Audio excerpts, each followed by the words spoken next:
তিন পার্বত্য জেলায় আগামীকাল থেকে ২৪ দিন ভ্রমণে নিষেধাজ্ঞা দেয়ায় বড় সংকটে পড়েছেন পর্যটন ব্যবসায়ীরা। ভরা মৌসুমে প্রশাসনের এমন সিদ্ধান্তে হতবাক তারা। বলছেন, পূজার ছুটিতে বেশিরভাগ হোটেল মোটেলের বুকিং বাতিল হওয়ায় লোকসানের পাশাপাশি বিপাকে পড়েছেন অনেক মানুষ। দুর্গাপূজার ছুটি ঘিরে মুখর হয়ে ওঠার কথা ছিল খাগড়াছড়ির পর্যটন কেন্দ্রগুলো। এরই মধ্যে প্রায় সবগুলো হোটেল মোটেলে বুকিং ছিল পর্যটকদের। রোববার প্রশাসনের পক্ষ থেকে পাহাড়ে ভ্রমণ নিষেধাজ্ঞা দেয়ায় বিস্মিত পর্যটন ব্যবসায়ীরা।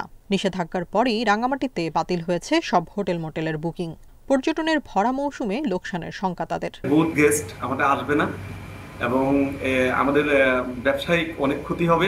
গতকালকের ঘোষণার পরে পরিস্থিতি পুরোই খারাপ, মনে করেন যে গেস্ট একবারে নাই। ভ্রমণ নিষেধাজ্ঞা দেওয়ার পরে এখন তো আমরা তো চিন্তায় পড়ে গেছি, মানে ব্যবসা লসগুলা কাটিয়ে উঠতে পারবো কিনা। বান্দরবানে পর্যটনের সাথে প্রত্যক্ষ ও পরোক্ষভাবে জড়িত অন্তত ৬৬,০০০ মানুষ। পর্যটক শূন্য হওয়ায় এরই মধ্যে হতাশা দেখা দিয়েছে তাদের মাঝে। টুরিস্টরা আসা শুরু করছিল, আমাদের হোটেলে মোটামুটি ভালো আশা অনুসারে আমরা টুরিস্ট পেয়েছিলাম। আমরা খুব কষ্টে আছি, মানে যে বাসায় যে বাজার করে নিয়ে যাব এরকম টাকা পর্যন্ত আমাদের পকেটে নাই। পর্যটন খাতে ক্ষতির কথা স্বীকার করে দ্রুত পরিস্থিতি স্বাভাবিক করার কথা জানিয়েছে প্রশাসন।